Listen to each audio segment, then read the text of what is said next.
8 de la noche con 7 minutos. Estamos en vivo a través de Noticias Paraguay.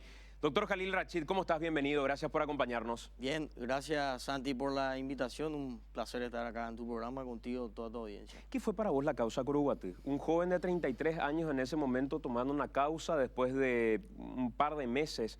Creo que de hecho hacía un mes que te habían asignado esa unidad fiscal. Ingresabas al Ministerio Público y tomabas, recuerdo aquellas conversaciones, probablemente una de las causas más emblemáticas que marcaría la historia desde ese momento de nuestro país. Hoy, habiendo pasado todo el tiempo que pasó, ¿cómo evalúas aquella causa que era la primera y que quemaba las manos quizá por la envergadura que tenías que afrontar? Sí, realmente, para hacer una aclaración, Santi, yo soy funcionario ya de casi 20 años de trayectoria dentro del Ministerio Público. Sí, como agente fiscal de Curuguatí, me tocó llevar la causa, ni siquiera llevar la causa, fue reasignada a mí, ¿verdad? Ya un equipo de investigación, ya con realmente casi un mes. No llegaba al mes como agente fiscal, pero sí, como bien dijiste, una causa emblemática, muy importante en una zona donde se tienen muchos problemas sociales, narcotráfico, delito contra el medio ambiente, rollo tráfico. Entonces, lo de Curuguatí, la causa en sí es una parte, ¿verdad? Pero el día a día, estar allá y realizar ese tipo de trabajo en una zona complicada como esa es bastante difícil, pero en ese entendimiento creemos que se hizo lo que correspondía, ¿verdad? Yo suelo decir siempre que nadie es inmune al error, que todos podemos cometer errores. Y de hecho miro para atrás y probablemente muchas de las cosas que hice en su momento no las volvería a hacer, pero las tomo como lo que fueron, una etapa de crecimiento, una etapa de alguna manera entender de la manera en que uno tenía que ir creciendo dentro del medio. Pero mirando para atrás diría, bueno, esto por ejemplo no repetiría, no volvería a hacer. En tu caso, si vos miraras la causa Curuguatí, que es la causa que te tomó afrontar en ese momento, sin el formalismo de lo procesal todavía, de los cuestionamientos que se puedan llegar a tener, ¿cómo te evalúas como fiscal en esa causa particularmente? Mira, Santi, evaluarme yo mismo o mirarme yo mismo al espejo, creo que no es lo indicado porque en esta causa en particular hubo un equipo muy grande de investigación, Santi. Acuérdate que no estuve cuando se vuelve a reasignar la causa, porque la causa originalmente no era mía. O sea, la causa ya estaba en Curuguatí, inclusive mucho antes de que yo sea fiscal, ¿verdad? Ocurrió lo que ocurrió y es ahí en donde se me designa a mí y a otros fiscales más dentro de la investigación.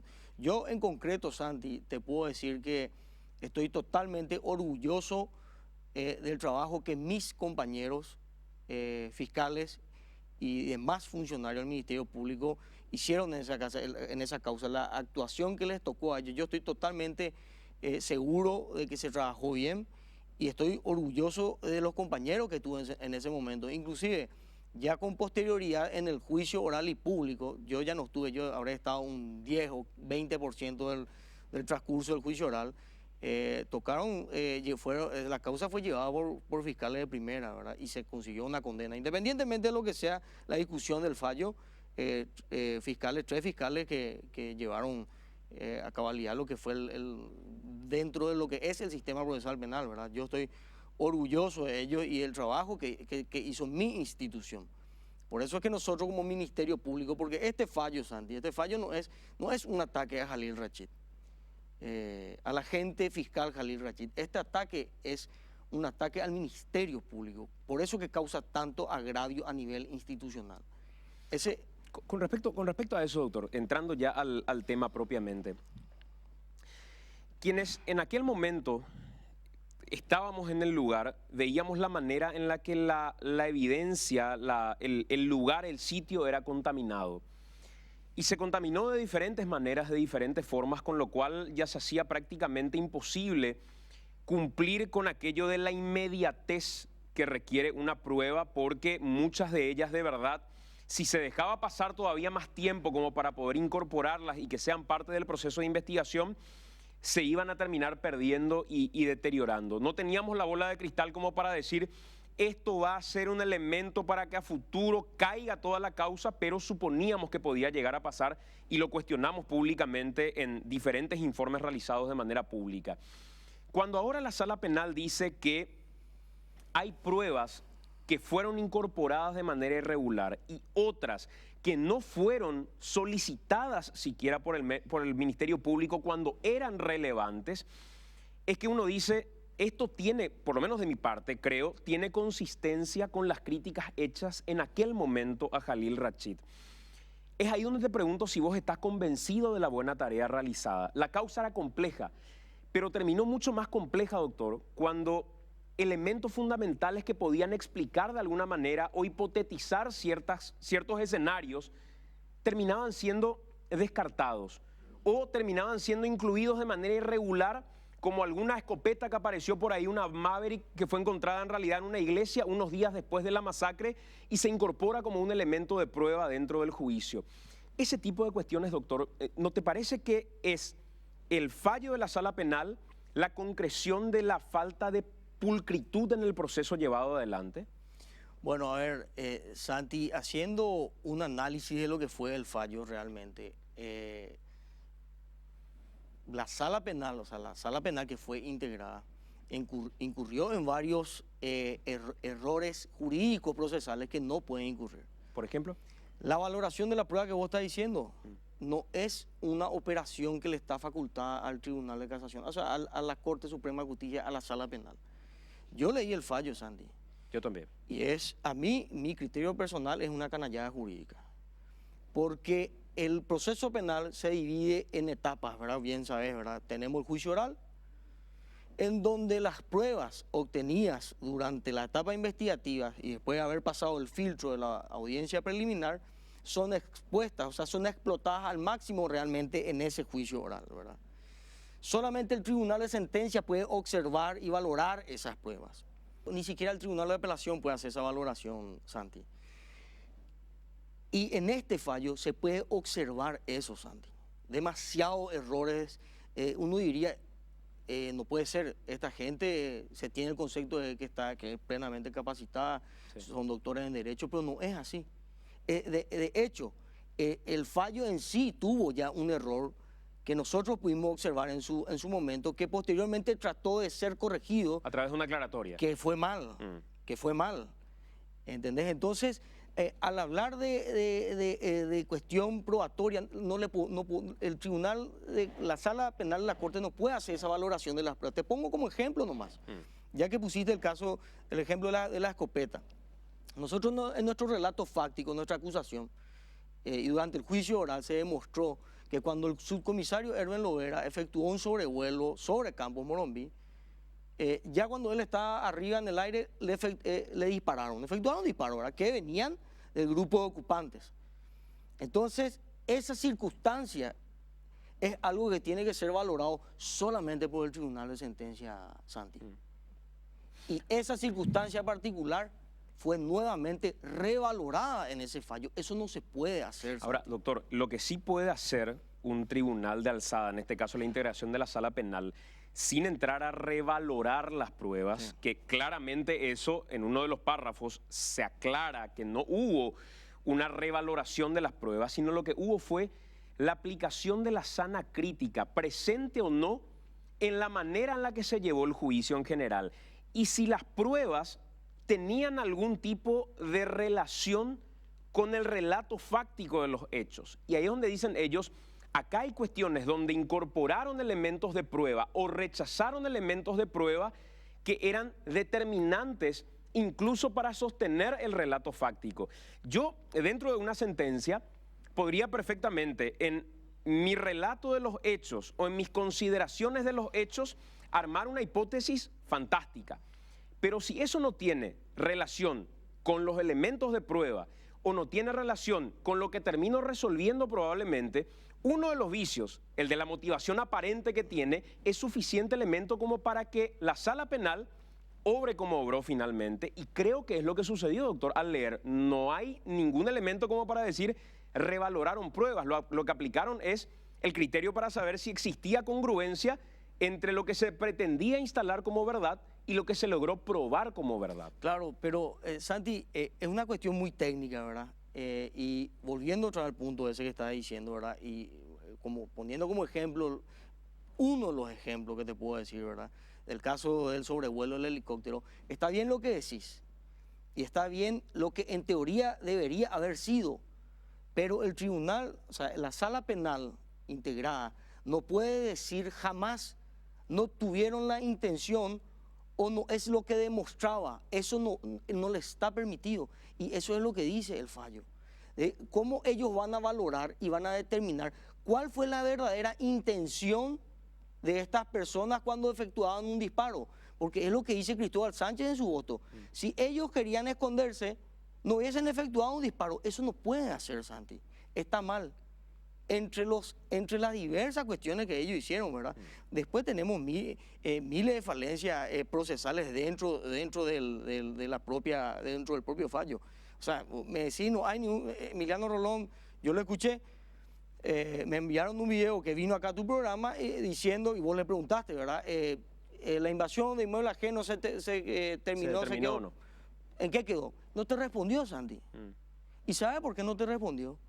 Porque en su fallo olímpicamente omite hacer mención de la invasión de inmueble ajeno. Lo que se dice en el fallo respecto de Emiliano Rolón. Claro, lo que se dice en el fallo respecto a la invasión de inmueble ajeno es que en ningún momento se identificó con precisión, a pesar que fue una solicitud hecha en su momento, en qué finca estaban asentadas estas personas en particular para sostener la invasión. Ahí te interrumpo. Yo ya no estuve. Eso dice Cristóbal Sánchez en su voto. Sí. Dice, no sabemos dónde estaban ubicadas las carpas, teniendo videos, teniendo declaraciones testimoniales, tomas fotográficas del lugar del hecho, ¿verdad? Aparte de eso... Claro, pero teniendo videos, esos videos tienen que ser incorporados y procesalmente fueron incorporados. Tiene que estar determinado el número de fincas, por lo menos procesalmente. Escúchame, déjame terminar. La propia defensa, durante el juicio oral y público, ya, donde yo ya no estaba, solicita que se haga un georreferenciamiento del lugar preciso en donde ocurrió el hecho. Como debe ser. ¿Cómo debe ser? Se hizo, Santi. El día de la constitución del tribunal de sentencia, de los acusados, de las partes, de la fiscalía, ese día se hizo eso. Creo que fueron militares en el Instituto Militar Geográfico, una de esas cosas. Se hizo y está. De acuerdo a ese georreferenciamiento, el resultado que arrojó fue esto ocurrió dentro de Campos Morondí. Entonces yo no entiendo, Santi, cómo puede decir no se hizo si está la prueba. ¿La orden era de desalojo? No, Santi. Ese es otro error en el que se incurre en el fallo. Cristóbal Sánchez puntualmente dice, esto se hizo en forma de desalojo. Y no fue un desalojo. Evidentemente, mira, sin ánimo de ofender, Santi, ¿verdad? No leyeron las 3.000 páginas del expediente. No leyeron. Porque en las primeras 4 o 5 fojas ya del segundo tomo, uno se da cuenta y observa el AI de la orden de allanamiento realmente. Hay un mandamiento de allanamiento. Sí. ¿Qué decía ese mandamiento de allanamiento, Santi, que fue dictado por en aquel entonces el juez José Benítez? Decía, ingresen al lugar. ¿A qué efecto? Porque la orden de allanamiento tiene su formalismo también, ¿verdad? Y te tiene que decir para qué entrar y qué buscas. Entonces, a Ninfa Aguilar en su momento le dieron esta orden de allanamiento y decía, entra al inmueble, pero vas a entrar para identificar a personas desconocidas, extrañas al inmueble, incautar armas y ver qué es lo que están haciendo. En ningún momento se habló de orden de desalojo. Por ahí puede haber una mala interpretación a la hora del juicio oral, en donde los propios policías te dicen, sí, era un desalojo, pero es una cuestión técnica. El policía en realidad no es una cuestión técnica, es una cuestión sustancial, doctor, cuando se habla de cuál era la tarea para la que iba la policía. Te hablo yo de cuestiones testimoniales, técnicas, que el policía no te va a decir, una orden de allanamiento para tal cosa, o un desalojo. El desalojo forma parte de un proceso civil, no hubo desalojo, y ese es un error en el que incurrió Cristóbal Sánchez y está demostrado en su fallo. No hubo desalojo. Claro, porque para hablar de desalojo, que es el testimonio que dan algunos policías, que era para lo que iban, para hablar de desalojo, primeramente había que determinar que existió una invasión a un inmueble ajeno. ¿Quién tiene la prerrogativa como para decir, vamos a sacarlos de este inmueble si previamente no se identificaba cuál era el inmueble que estaban invadiendo? Vos me decís, se subsana posteriormente en el juicio, se hace una georreferencia del lugar.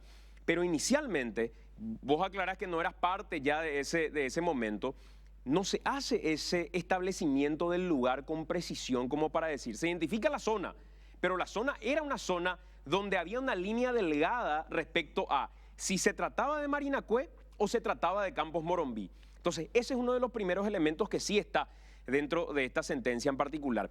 Yo quiero insistir, doctor, con la pregunta respecto a la escopeta que es utilizada como una evidencia, que es presentada como una evidencia, que aparece en medio del juicio, en medio de, y no sé si tenemos la documentación respecto a cómo identifica la Fiscalía sus pruebas, porque las pruebas en teoría deberían estar procesalmente bien identificadas e individualizadas. Al momento de ofrecerlas, de modo a que la contraparte pueda tener conocimiento de cuáles son las pruebas que se van a presentar o cuáles van a ser los testimonios que se van a ofrecer básicamente. Esta es la documentación que, si vamos un poco más abajo respecto a lo que se ofrece como material probatorio, se habla de la caja 1, que sí individualiza básicamente, no sé si podemos acercar un poco más, ahí podemos parar, individualiza qué es lo que tiene la caja 1. Pero posteriormente ya, evidencia verificada como M12, evidencia verificada como M72, evidencia identificada como M94, evidencia identificada como... Hay una lista de evidencias y entre esas evidencias aparece finalmente una escopeta que se toma como elemento fundamental dentro del juicio, que en realidad, doctor, fue denunciada como robada después del caso Curuguatí, y aparece en una iglesia, ni siquiera aparece en el lugar donde sucedieron los hechos, porque ustedes exponen cuáles son las evidencias que habían en ese momento tomado. ¿Por qué esta escopeta es introducida al juicio cuando encuentran creo que anoté con precisión, el 16 de octubre se encuentra en una iglesia y había sido denunciada ya el 12 de octubre que desapareció, mucho después del caso Curuguatí? Claro, mira, acordate, Santi, que y vos estuviste ahí, con posterioridad a lo ocurrido, se atropelló el lugar del hecho y una persona había llevado una escopeta que vos mismo con tu equipo filmaste y entre otras cosas, ¿verdad? Nosotros vamos por parte. La individualización de lo que es evidencia o bolígrafo N1 o evidencia que puede ser un vaso X2, es la forma en que el Ministerio Público individualiza sus evidencias, ¿verdad? A la hora de pasar, hablando así en términos entendibles, esa evidencia a la etapa, al juez penal de garantías de la etapa intermedia, uno le traslada toda esa evidencia, todas selladas, a los efectos de que el juez penal de garantías se constituya en el órgano contralor de esas evidencias. Yo te cuento, Santi, todas esas evidencias que vos decís, N1, N2, y después vamos al tema de la escopeta, ¿verdad? N3, todo eso se exhibió en el juicio oral y público. Claro, pero no fueron corridas en su momento para conocimiento no, ¿cómo no, Santi? de la contraparte. Pero, recién, yo estuve en ese momento, doctor, recién cuando las pruebas, después de ser objetadas, cuando las pruebas aparecen en medio del juicio, se van abriendo y la defensa tiene tiempo muy rápidamente para anotar y de qué se trataba. Eso pasó en medio del juicio, doctor. Claro, en el juicio, pero tuvieron 6 meses para ver toda la evidencia que estaban a disposición eso no pasó, del Ministerio Ni siquiera Público. en la carpeta estaban identificadas como tales, estaban puestas como M1, M2, M3, pero bien, M4. Bien, ponerle que sea M1, M2, M3, pero estaban a disposición de las partes. Yo te digo algo, Santi. ¿Alguna vez la defensa me pidió ver la evidencia? Jamás. Nunca. Durante 6 meses de etapa investigativa, esa evidencia estuvo en el depósito del Ministerio Público. Jamás la defensa me pidió. Porque efectivamente, si yo fuera abogado y tuviera que armar mi estrategia judicial, las armaría probablemente, mi estrategia procesal, con la intención de impugnarlas posteriormente, porque no me corrieron traslado de cuáles eran las pruebas ofrecidas por el Ministerio Público, quien es garante en ese momento de la investigación. Santi, si yo no tengo conocimiento y llega ese día en un sobre cerrado cuál es la prueba y no tuve conocimiento dentro del proceso, las impugno. Claro, sería espectacular. Pero estamos hablando de una negligencia por parte de la defensa técnica. Cuando yo pongo mi bolígrafo a disposición del juzgado, una vez formulada acusación, y yo digo, la evidencia M1 está a disposición del juzgado, la defensa, después de la fecha de mi requerimiento conclusivo, tiene un plazo para impugnar esas pruebas dentro de esa etapa. ¿Hicieron esa impugnación? Por supuesto que no, Santi. Fueron ya directo al juicio oral. El Ministerio Público no ocultó nada. El Ministerio Público no inventó ningún hecho. ¿Por qué el Ministerio Público no identificó sus pruebas Pero está dentro de identificado, la carpeta? está identificado. ¿Por qué las identificó de este modo, como M1, M2, Claro, M3? por una cuestión práctica nomás, Santi. ¿Cómo que práctica, doctor? Si vos querés ver la evidencia, si vos querés analizar o impugnar la evidencia, le pedís al Ministerio Público o al juez penal de garantía, en este caso, quiero ver la evidencia. Jamás pidieron, Santi. Pero, doctor, acá lo que habla, yo como un tercero dentro de la causa, tengo que tener la posibilidad de acceder al terminar un juicio, totalmente. acceder a la carpeta sobre lo que se había decidido en algún momento. Y es lo que te estoy diciendo. Y tener la posibilidad de hacer hablar a esa documentación. Y es lo que te estoy diciendo. Si yo lo tengo oculto y lo tengo hasta enunciado como un M1, M2, M3, M4 de manera cerrada, va a ser muy difícil. No. Entonces la pregunta que me lleva a hacerte es, ¿por qué en la primera prueba ofrecida sí se identifica con precisión como se establece debe precisarse y en las demás no? A ver, yo no recuerdo bien, pero creo que esas evidencias M1, N2 ya eran una cantidad de armas blancas entre foiza, machete y cosas así, ¿verdad? Que fueron selladas, ¿verdad? Fueron individualizadas como M1, M2, que eso perfectamente al observarse se puede individualizar, Santi. Yo te vuelvo a reiterar, las partes siempre tuvieron acceso a las pruebas y te recuerdo nomás que cuando se dio inicio al juicio oral, los propios acusados renunciaron a sus abogados por falta de confianza. No me pregunte por qué, pero fue en ese momento que renunciaron. ¿Por qué una Entre escopeta? las distintas defensas. Insisto con la escopeta porque no quiero que te me vayas de eso. Mira, la escopeta, Santi, ¿Por qué meten una escopeta que Claro. fue denunciada después? Claro, pero ¿qué valor le dimos nosotros como Ministerio Público a la escopeta? Se introdujo al juicio oral, así como las famosas vainillas esas que estaban ahí, que recolectaron A, B, C, D, que no sabemos con qué criterio, sin ningún criterio científico, sin presencia de ninguna autoridad competente, nada, que por supuesto son totalmente, no son válidas, ¿verdad?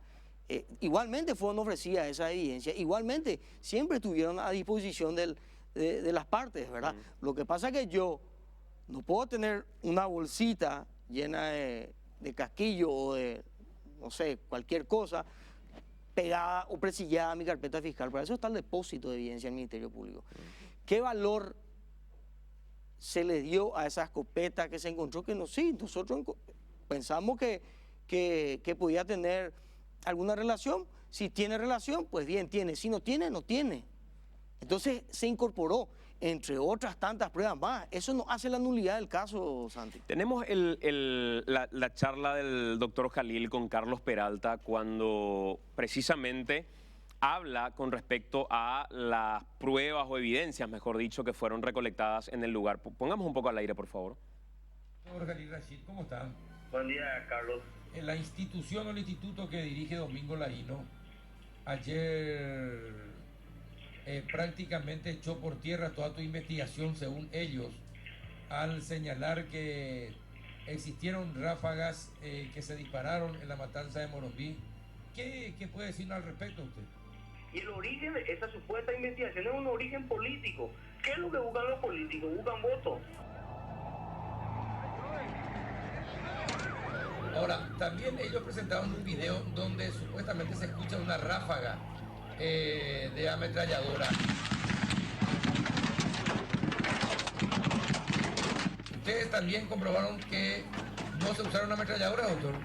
Sí, nosotros tenemos las evidencias que nosotros incautamos con los cartuchos y la vainilla que incautamos. Se refieren exclusivamente a las mismas armas que incautamos en el lugar, es decir, escopeta y revólver, ¿verdad? Más que eso no hay, más que eso no hay.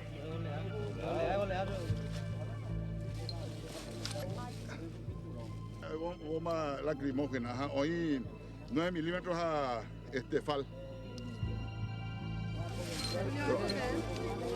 Ñaña calma, ñande no vale, ñande ya infringir la ley, ñande la hoy coma ñande corazón así ñande lo está. ¿No se usaron ametralladoras, doctor? Las evidencias que nosotros incautamos con los cartuchos y la vainilla que incautamos se refieren exclusivamente a armas, a las mismas armas que incautamos en el lugar, es decir, escopeta y revólver, ¿verdad? Más que eso no hay.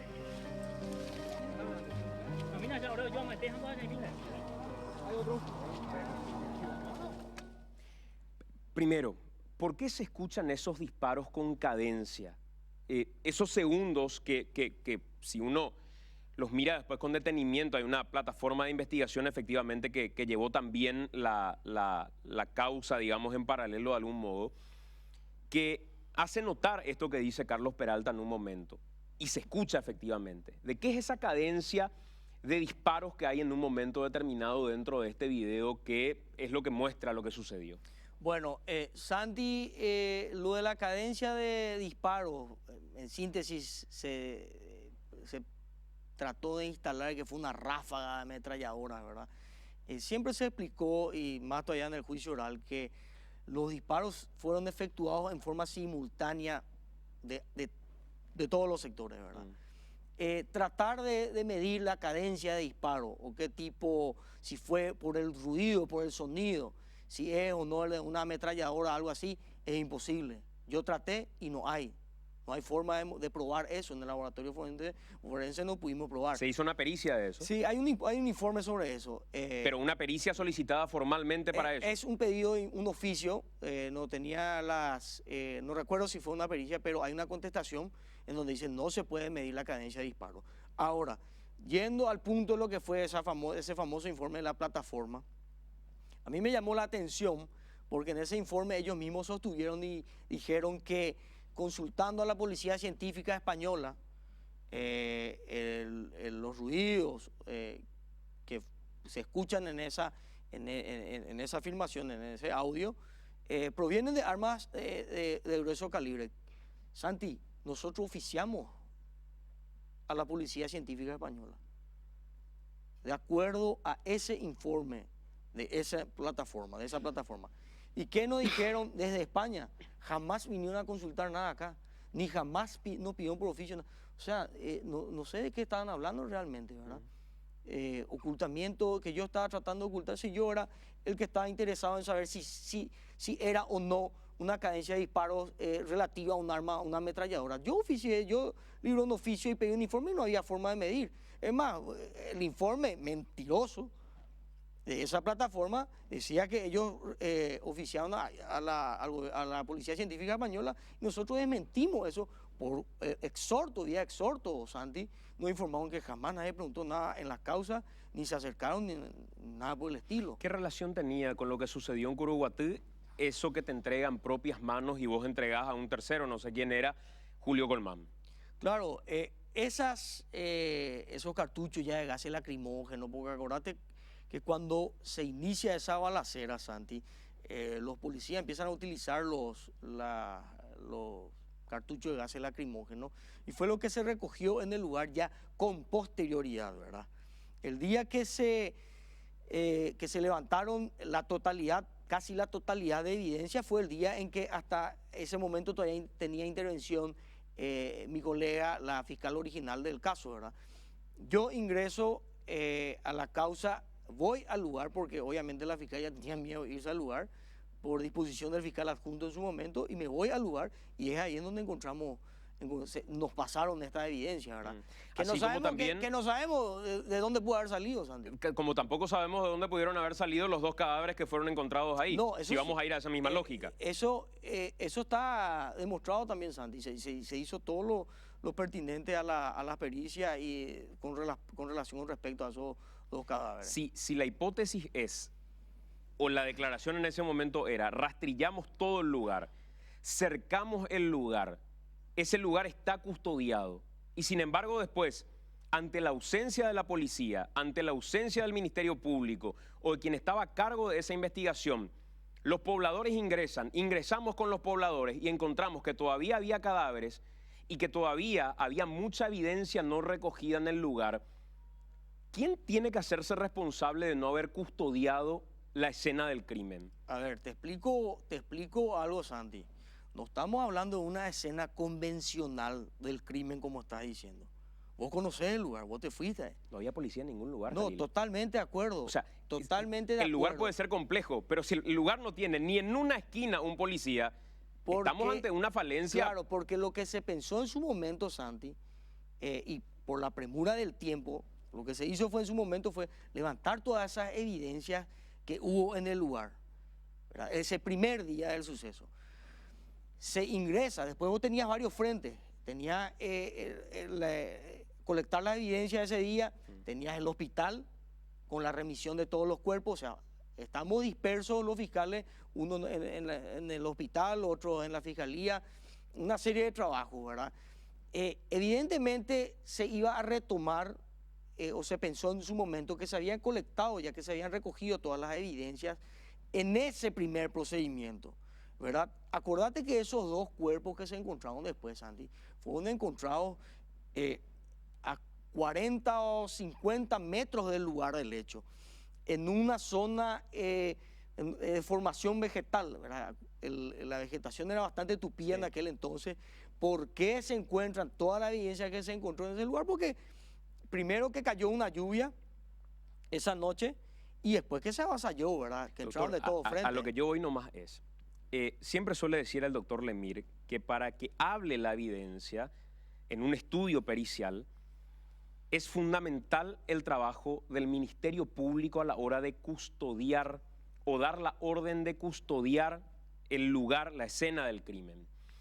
Yo entiendo y suscribo que ese lugar era un lugar complejo, pero si hubiera existido guardia policial en un portón de acceso y los pobladores entraron por otro portón de acceso, uno puede argumentar la complejidad del terreno. Pero acá la policía no estaba, doctor.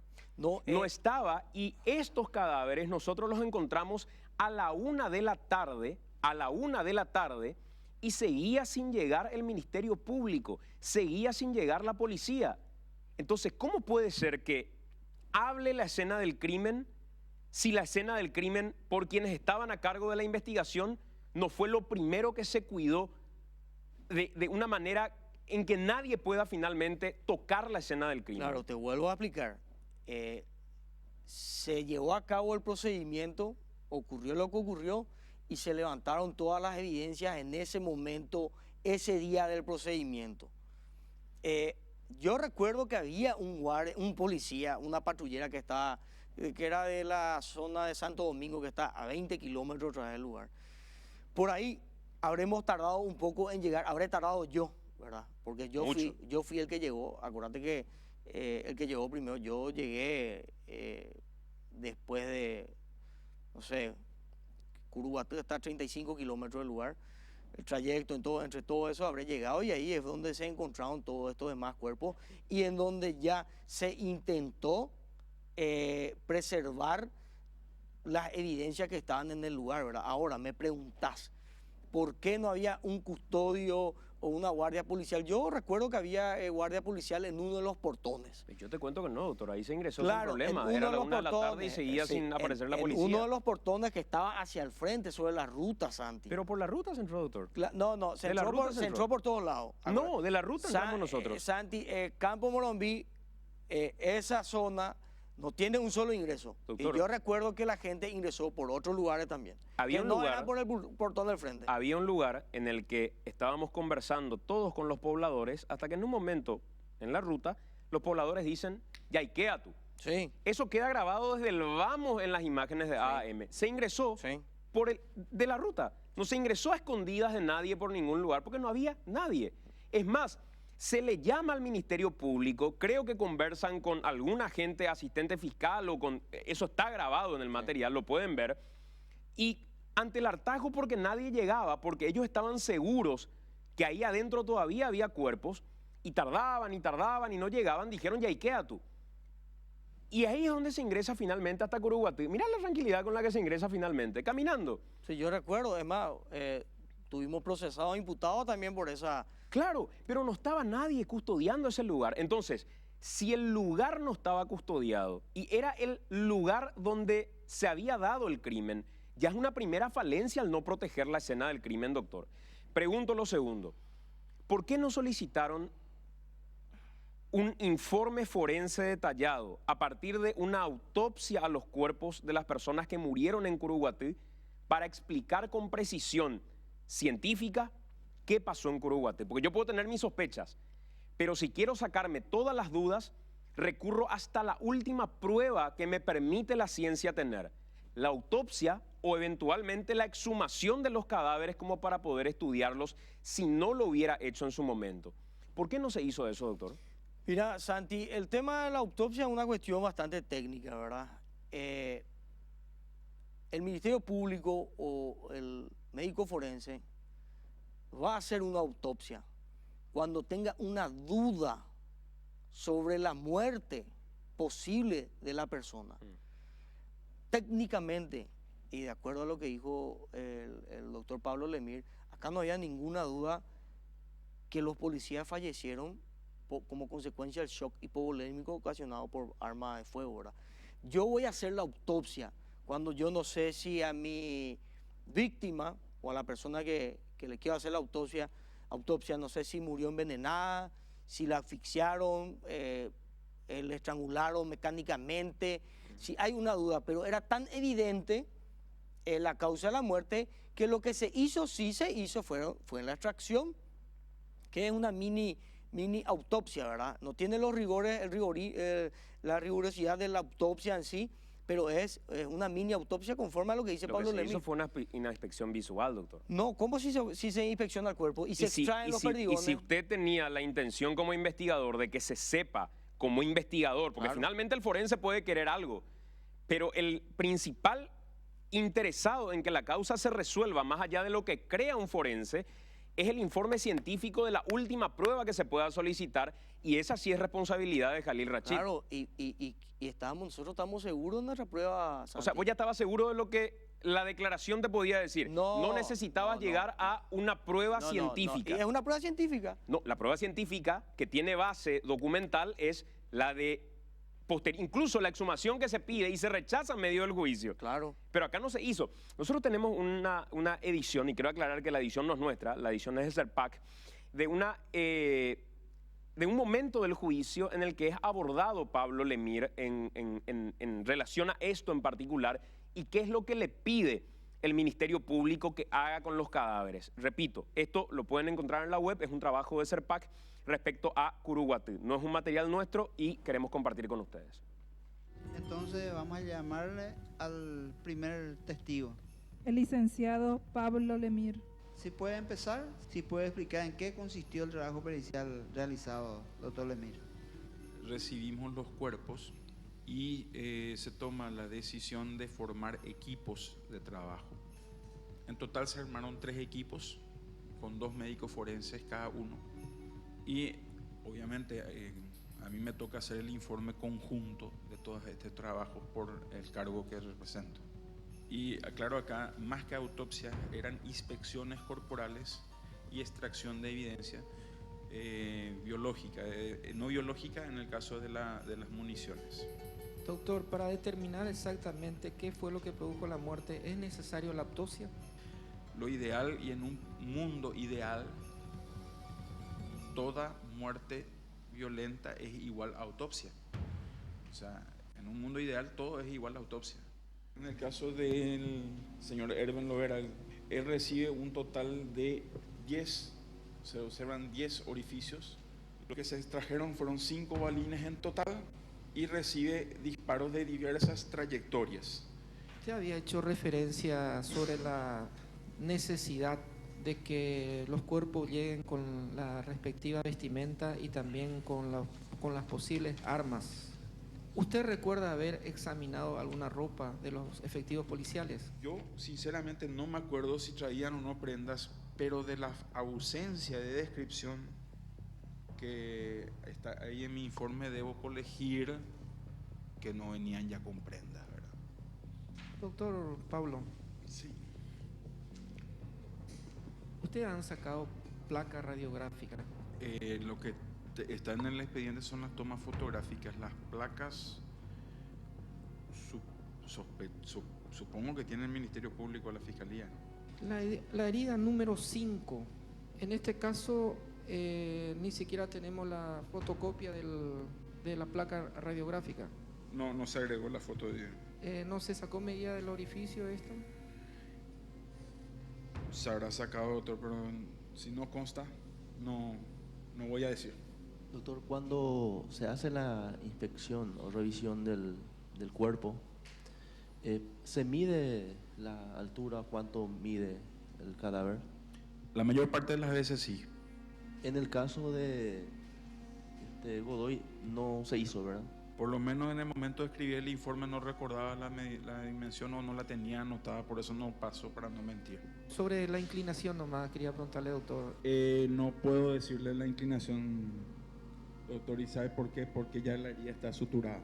Porque eso solamente, esas características me dice a mí la herida abierta. En este caso, por eso justamente aclaramos 2 heridas suturadas. En un término así más sencillo, el cuerpo ya fue profanado antes que llegue Objeción, al forense. señor presidente. Doctor, ya contestó esa pregunta, doctor.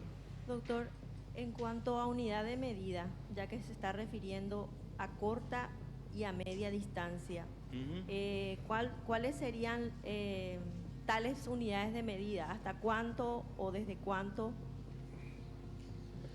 Me es imposible responder su pregunta, doctora, porque para hacer ese tipo de determinaciones, que de hecho corresponden al balístico, ellos lo que toman es nuestro informe, donde nosotros describimos las lesiones. Tienen que tener el arma sospechada con una munición igual o muy similar a la que se utilizó para producir el daño y hacer pruebas. La única forma de determinar ese metal que se encuentra alojado todavía dentro del cuerpo de Herben Lovera, solamente a través de una exhumación podríamos llegar a una conclusión. Sí. Su señoría, la defensa solicita que en el caso de Herben Lovera que se tenga que realizar la exhumación, atendiendo de que no se ha podido determinar qué tipo de proyectiles han quedado dentro del cuerpo, como tampoco la cantidad no condice con la cantidad exacta de orificio de entrada. Se rechaza el pedido solicitado por la defensa citada. Dice inicialmente el doctor Lemir que lo que se hizo fue una inspección visual. En algún momento saltan elementos como que, por ejemplo, todavía podían haber restos en el cuerpo de uno de los policías en particular, salta que algunas heridas llegaron suturadas, salta que él no accede a la ropa básicamente que traen, y que quienes, esto ya es un agregado mío, quienes dirigen una investigación no son los forenses, quienes dirigen una investigación son los fiscales.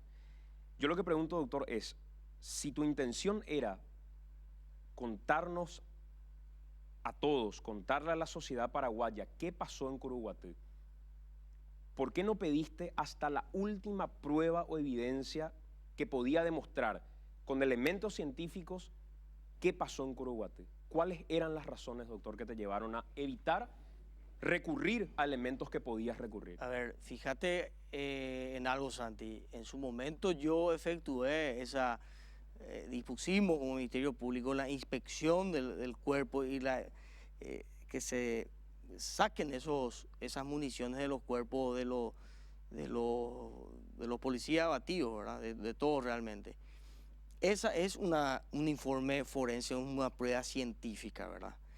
En el juicio oral no te puedo decir con precisión cuáles fueron los fundamentos del rechazo, ¿verdad? Pero ante la certeza que yo ya tenía de que estos policías murieron por impacto de armas de fuego, yo ya vi innecesario realizar la autopsia con relación a los policías caídos. Vi también, evidentemente, como bien mencionaste, un material editado. Vi también que en parte del material decía no se efectuaron las pruebas de parafina, y eso es mentira. Yo no sé cómo tan descaradamente pueden mentir, Santi. Es más, te voy a decir algo. yo en el juicio, durante la etapa investigativa, no le pude llamar a declarar a uno de mis testigos porque recibió un impacto de bala, de escopeta en la boca, tenía destrozada la boca. Recién en el juicio oral puede declarar. ¿Verdad? ¿Qué dice en el juicio oral? Yendo nomás a lo que es ese informe editado. En el juicio oral, él dice, sí, yo recibí un impacto de bala en la boca y reconozco a tal persona, de entre los acusados, como la persona que a mí me agredió. O resulta ser que esa persona, resultó ser Luis Olmedo, dio positivo a la prueba a uno de los componentes de nitrito y nitrato. Entonces no sé cómo están mintiendo tan descaradamente. ¿Se hicieron las pruebas dactilares? No recuerdo, Santi, creo que se sí. Hicieron. No recuerdo. No se hicieron, te cuento que no se hicieron. No recuerdo, no recuerdo. Entonces, pero... mi pregunta es, doctor, sin entrar a cuestionar la capacidad que pueda tener el doctor Jalil, ni mucho menos, yo quiero ser muy respetuoso de eso. Se supone que el investigador es el principal interesado en recurrir a todos los elementos que tenga como para poder comprobar una hipótesis y sostenerla posteriormente en juicio. Si el propio médico que hizo la inspección está reconociendo que muerte violenta es igual a autopsia y la autopsia no fue solicitada, ¿no te parece que hubiera sido, doctor, para tu trabajo un respaldo suficiente el decir que agotaste todos los elementos de prueba que se podían haber solicitado como para que no queden dudas respecto a tu actuación? Pongo otro ejemplo. Te interrumpo. Claro, adelante. Sería lo ideal si yo tuviese duda. Yo no tengo ninguna duda de que esas personas murieron como consecuencia de los disparos de armas de fuego, Santi. Si yo tuviese duda de eso, sí hubiese hecho la autopsia. Son criterios, es tu criterio, es mi criterio, y yo creo que en su momento, o sea, ante la alevosía del hecho y tener tantos elementos que a mí me demostraban que no tener dudas sobre eso, es innecesaria la autopsia. ¿Cuánto tiempo después de lo sucedido en la masacre de Curuguatí, y ahí que estamos viendo en imágenes te pregunto, solicitaste la filmación del helicóptero? No, mira, no me hablé, imposible decirte yo que cuánto tiempo después de pedir el oficio o no. Mira, lo que sí te puedo decir es que el Robinson, el helicóptero Robinson, a simple vista se ve que tiene un ojo de águila, como se le dice, una cámara filmadora. Yo solicito esa evidencia. No es que yo escondí la... ¿Cuánto tiempo después, doctor? Porque, no, a ver, mira, si el hecho ocurrió hoy, yo lo solicito mañana antes que la prueba me desaparezca. Santi, no recuerdo. Sinceramente no recuerdo. Si no recordás, ¿quiere decir que pasó mucho tiempo o no? No creo que haya pasado mucho tiempo. No creo. Igual, puedes pedir eso después de 6 meses también. Pero si lo quiero, de nuevo voy a la intención respecto al principio de inmediatez que requieren muchas de las pruebas. Sí. Porque finalmente eso lo que hace es permitir blindar el elemento probatorio, evitando la vulneración posterior. Si lo pediste mucho tiempo después, 6 meses después, puede estar en plazo, pero no es inmediato. Y si no es inmediato... Mira, Santi, no coincido en eso. ¿No? No, ¿sabes por qué? Porque ese tipo de evidencias o ese tipo de pruebas de haber tenido la policía de Carlos Filisola en su momento, sí. Esas son pruebas magnéticas que quedan dentro de una base de datos. O sea, eso está, uno puede pedir, qué sé yo, no sé cuál es el sistema, el software que utilizan, pero se puede pedir, yo puedo pedir después, al día siguiente, una semana, 2, 3 o 4 meses después, que la prueba igual va a estar, Santi. Pero sin embargo, es si lo no mismo, lo veías mira, en ese momento... Es lo mismo que la cámara de circuito cerrado. Claro, pues vos podías tener en ese momento el relato fiel de lo que había sucedido. Y pedí. ¿Cuánto tiempo después? Es que no recuerdo, Santi. Porque pasó mucho tiempo, No creo porque que lo que estoy haciendo es una pregunta retórica. En realidad sé que pediste mucho tiempo después. Mira, fue en el 2012. Y que vos me digas cuánto tiempo después. No sé, no te puedo decir. ¿Por qué, doctor? Porque es una prueba fundamental. Claro. Es una prueba fundamental. Total, y pedí. Que comparto y suscribo, y lamento que se enoje el Frente Iguazú cuando yo insisto en esto. El Frente Iguazú nos tiene que explicar por qué hicieron el procedimiento como lo hicieron. Carlos Filisola tiene que explicar por qué envió la cantidad de policías que envió en ese momento diciendo, este operativo se tiene que hacer. Tienen que explicar muchas cosas. tanto de derecha como de izquierda, porque esta es una cuestión que marcó un momento importante para nuestro país. Y si pregunto, doctor, con tanta insistencia, ¿cuándo pediste la prueba o la imagen? Es porque ese era un elemento fundamental que nunca apareció. Sí, pero eso no es, Y atribuible al Ministerio que Público. los responsables de esa marca, de esa empresa, aseguran que no solamente eso estaba grabado en el mismo helicóptero, sino que tenía que estar grabado en la base de datos a la que transmitía finalmente ese helicóptero, como para tener un respaldo por si ocurriera algún atentado o algo con el helicóptero, como hoy funciona un dron, por ejemplo. Y si como investigador no te parecía en ese momento relevante para pedirlo de inmediato, porque iba a estar de todos modos, aunque pasen 20 años, si en ese momento como investigador no te parecía necesaria una autopsia o todas las autopsias a policías y campesinos, si no te parecía necesario blindar la escena del crimen para que nadie pudiera ingresar y solamente estaba un policía, si estaba creyendo en tu relato, doctor, hay muchas cosas que no, pero yo en ningún pasaron por alto. En ningún momento te dije que era innecesario cerrar la escena del crimen. Y te vuelvo a decir, con respecto a lo de la cámara, o sea, la cámara estaba físicamente, no funcionaba directamente, no grababa. Eso es lo que nos responden a nosotros. Esa no es una responsabilidad atribuible de ninguna manera al Ministerio Público, porque yo pedí la evidencia. ¿Cuánto? ¿Cuánto tiempo después? Santi, ya que vos sabés, decime, pues ya no, te dije 4 veces es que no me acuerdo. Ya te digo, ya que vos sabés. Pero vos te das cuenta que es fundamental lo que te puede mostrar esa imagen habrá del helicóptero. Sido un elemento más de prueba que para mí lastimosamente no estaba esa evidencia, porque yo hubiese comprobado y demostrado con esa evidencia cómo le estaban disparando a Erben Lovera desde el piso. ¿Quién le disparó a Lovera? Los ocupantes. ¿Quién? Los que estaban en el lugar. Claro, ¿quién mató a Lovera? Mira, con respecto a eso que se desarrolló en el juicio oral, se tuvo como 4 o 5 declaraciones testimoniales que se indicaban directamente a Rubén Villalba como una de las principales personas que efectuó disparos hacia ¿Anoni Lovera. era una de esas declaraciones y uno de esos testimonios? Creo que estaba el suboficial Freddy Toledo, alguien de apellido Báez. No te puedo decir con precisión porque ya no estuve en ese... Toledo sí recuerdo, pero el resto ¿Recordás no. cuando me dijiste alguna vez, doctor, hablando en radio, que era ni el mejor perito del mundo podía determinar quién mató a quién en Curuguató? Claro, totalmente. Por eso yo acuso en calidad de tentativa. Porque, ¿qué es lo que implica la tentativa, Santi? Un proceso interno, una persona, desde el punto de vista penal, es la ideación, lo que se figura dentro de su mente, que no es punible, la idea que él tiene, ¿verdad? Después viene el proceso de la preparación, los medios que utiliza, y después viene la ejecución y la consumación. Yo acuso en grado de tentativa, perfecto, y te sostuve en ese momento que era imposible determinar quién le mató a quién porque fue una batalla de exterminio. El informe que pasaste ahora acá, hablaba de que Erben Lovera tenía casi la totalidad del cuerpo cerrado con impactos de bala. O sea, quiere decir que los impactos de bala, inclusive a Erben Lovera creo que le vino un impacto acá hacia la nuca, tenía los impactos de bala en los dos costados, enfrente, y hacia atrás porque da la vuelta del ICA y recibe otro impacto, ¿verdad? Fue una guerra, fue una batalla de exterminio, y yo te dije, es imposible determinar quién. ¿Por qué se da un cambio de calificación en el sentido de que de tentativa pasa a consumado ya durante el juicio oral?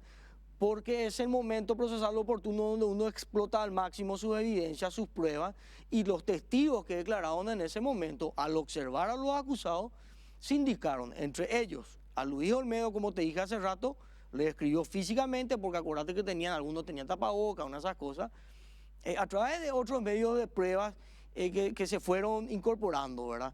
Por eso es que pasa a consumado, Santi, ¿verdad? Es que está permitido, eso es algo legal.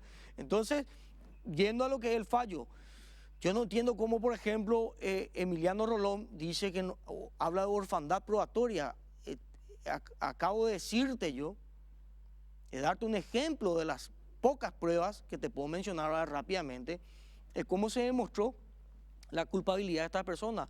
Habla Emiliano Rolón y dice, no hay un medio de prueba directo. Quiere decir que el día de mañana, con ese criterio, Santi, yo voy a pasar acá por tu programa, voy a rociarte con 30 tiros, voy a salir corriendo, voy a esconder el arma, me va a ver uno de tus camarógrafos, me va a decir, sí, yo le di, pero de acuerdo a Emiliano Rolón, no está nada probado, porque es un medio de prueba indirecto. En realidad, entre otras de acuerdo tantas a lo cosas. que dice un estado normativo que se basa en el principio de inocencia, que se basa en que debe probarse en Sí. un juicio una responsabilidad. Y se probó. Si yo no pruebo la responsabilidad diciendo, este revólver fue el utilizado por esta persona para matar a esta persona, no puedo culpar a Jalil Rachid como el responsable.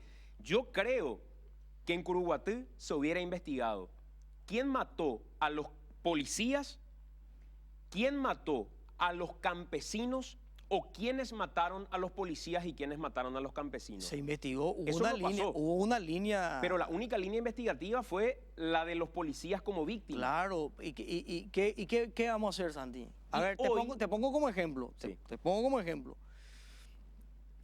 ¿Por qué cuando me cuestionan o cuando vos mencionás por qué se mantuvo esa línea? Yo tenía 6 policías que fueron a un procedimiento desarmados, Santi. ¿Qué hizo Lovera? Se disparó del helicóptero, esperó, frenó la bala, se bajó y la bala le tuvo que pegar. En realidad tenías 300 policías en un operativo. 300 policías. Claro, no tenías, Carlos, no tenías 6 policías claro, desarmados, tenías 300 policías. 6 policías que estuvieron en primera Claro. línea en el grupo de avanzada y fueron los primeros en caer. Fueron los primeros en morir. ¿Con qué arma? O sea, yo como Santi le voy a pasar, procesalmente hablando, yo no puedo pasar de investigarle de víctima dentro de mi proceso de tenerla a una víctima, de pasar a ser víctima a investigado. Pero entonces no sabemos qué pasó en Curuguatí. Pero por supuesto que sabemos. ¿Cómo vamos a saber si hay no un sabemos? tribunal- Hoy no sabemos quiénes mataron a los policías y no sabemos quiénes mataron a los Claro, campesinos. porque tenemos una canallada jurídica. Por falta probatoria. De Porque no se acuerdo. hicieron autopsia, porque Claro, no se, de acuerdo, de no se acuerdo. cuidó la escena del crimen. Pero porque... Santi, te digo algo. ¿Cómo vos desechás? Está bien, vamos a suponer. No se hizo autopsia. Está bien, está bien. No, es que no se hizo autopsia. Ya. No se hizo Sí, autopsia, está doctor. bien, pero porque yo ya tenía el hecho de la muerte de la persona, no había duda sobre eso. Claro que no había duda sobre la Ok, muerte. está Lo bien, que la autopsia nos dice coincidimos es en eso. qué arma, cómo, qué bala se pudo haber utilizado. ¿Qué bala sacó? Se dijo que bala ¿De dónde sacó. fue la bala? La Sí. inspección fue visual. Pero no, Santi. El doctor nos termina diciendo, el doctor Lemir, Pero este informe que pasaste está... pero no dijo autopsia es igual, o muerte violenta es igual a Claro, autopsia. es su criterio, está bien, pero yo te digo algo. Dentro del propio informe de Lemir no sé cuántas horas habrá declarado. Se dice y se menciona que todos los policías murieron con municiones de escopeta y uno solo que recibió un impacto de bala del revólver que fue encontrado en el lugar, que fue utilizado, se disparó. 6 disparos se hicieron de Por ese último, revólver. si el revólver fue encontrado en el lugar, porque Sí. también tenía eso como una de las preguntas, el revólver Sí. niquelado. Sí. Si el revólver fue encontrado en el lugar, ¿por qué no aparecen las fotografías de las evidencias que pusieron ustedes? ¿Cómo está? Eso está, se demostró, se observó, está en el juicio oral. En el día que mostraron las fotos de las evidencias, ese revólver no estaba expuesto. ¿Cuándo? ¿Qué día? No, ¿Cuándo no. mostraron las evidencias? En el juicio oral, No, sí. en el momento en que las incautaron. No, ¿cómo no? Eso siempre estuvo, Santi. Siempre No está en la estuvo. fotografía. Hay una fotografía de las armas y en las armas no está el revólver. Bueno, pero no sé, una fotografía pero es me el dice. revólver. Pero está. Así como en una fotografía puedes no encontrar otro medio de prueba. Doctor, Eso es... Gracias por acompañarnos, de verdad, muy agradecido por tu presencia aquí en ADN. Santi, a las órdenes, un placer haber estado aquí contigo. Ya era hora que se escuche también la campanada del Ministerio Ya era Público. hora que aceptes venir a AM. Jamás me invitaron. ¿Cómo que no? Fueron 6 años de invitaciones permanentes Jamás. aquí al 13. Jamás. Doctor, está mintiendo y una prueba de polígrafo estoy dispuesto a... Me someto plenamente. Hagámoslo, Sí. el próximo programa. Sin problema. Gracias, doctor. Hacemos la pausa, venimos en breve.